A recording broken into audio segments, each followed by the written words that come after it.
Hi everyone and welcome to episode number 4 already of our Spin and Go series called Spin Bits. Now in this episode I would like to go over big blind play, since this is the one that we didn't go over yet, and help you go over a few ranges for different scenarios that will hopefully answer some of the questions that you might have.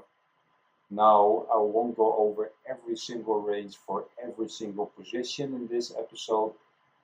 But just the ranges people seem to struggle with the most, and those are the 3-betting ranges.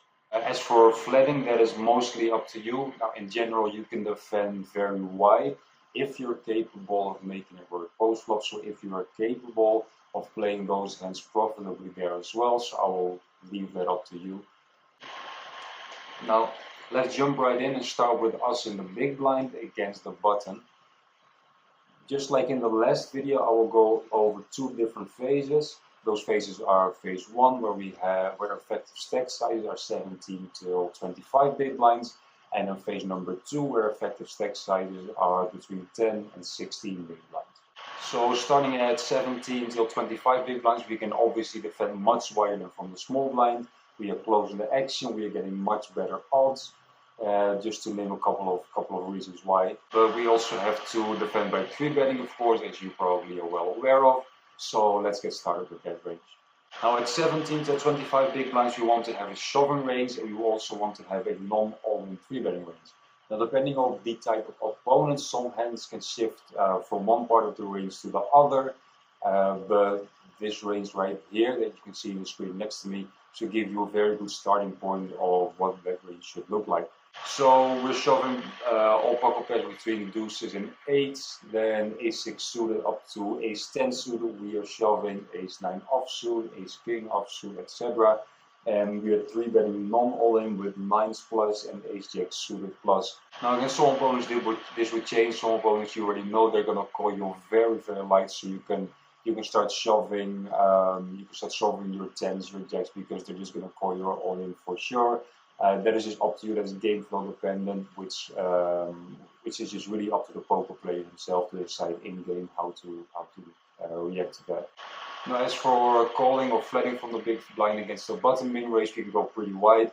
Now, of course, keep in mind just how aggressive, how tight the opponent on the button is playing, and adjust accordingly. But as I've said, you can defend most hands that basically look pretty. But of course, if you are able to play profitably post-flop, that is. So just remember, there's no shame in tightening up a little bit when 3-handed, only then to take it down later in the heads-up. Now, as for 10 to 16 big blind play, we will of course start flatting less and less, and we will start jamming a bit more. Our shoving range now looks more like this. We are jamming ace-king, ace-8, ace-king suited, ace-4 suited, deuces to 10s, king-jack suited, king-queen out, etc. Now with our bigger pairs, jacks and better, we can still either 3-bet smaller or we can start flatting pre-flop. That's entirely up to you. So moving to blind versus blind, we are going back to the 17 to 25 big blind phase to start off with. Now the jamming range doesn't look all that different from the one I showed you before. From the one we just went over, but I would still like to show it to you. We are now shoving ace-6, ace-10, ace-4 suited, ace-9 suited, king-queen suited, pairs, deuces until 9s.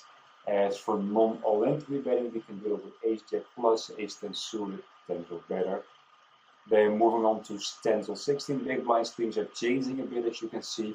We can now jam with every single ace-x hand, we can jam all pairs, and we can still 3-bet smaller or flat, which I believe is the better option with your bigger pairs, but again, up to you. Now, depending on the size of the opponent's open, we can add some hands to the 3-bet range. I'll add them to a flatting range if we feel we don't have any fold equity, we have no fold equity. Also, if our opponent is very aggressive, then these hands such as king-queen suited can now go back to the shoving range. And there are a few more adjustments that we should be ready to make depending on how our opponents are playing. But altogether, these ranges should be a good starting point for you on big blind play for spin and goes. Now I really hope you learned something and you can now implement this in your game. You can start winning some money in spin and goes. If you are looking for more free strategy videos, make sure you watch the other episodes from my series. which go over all the other ranges that come in play in Spin and Goes and even more. Then if you don't want to miss any other episodes come up, make sure you click that subscribe button and you move over to our website spinandgostrategy.com, where we have much more free content for you, and hopefully I will see you next time.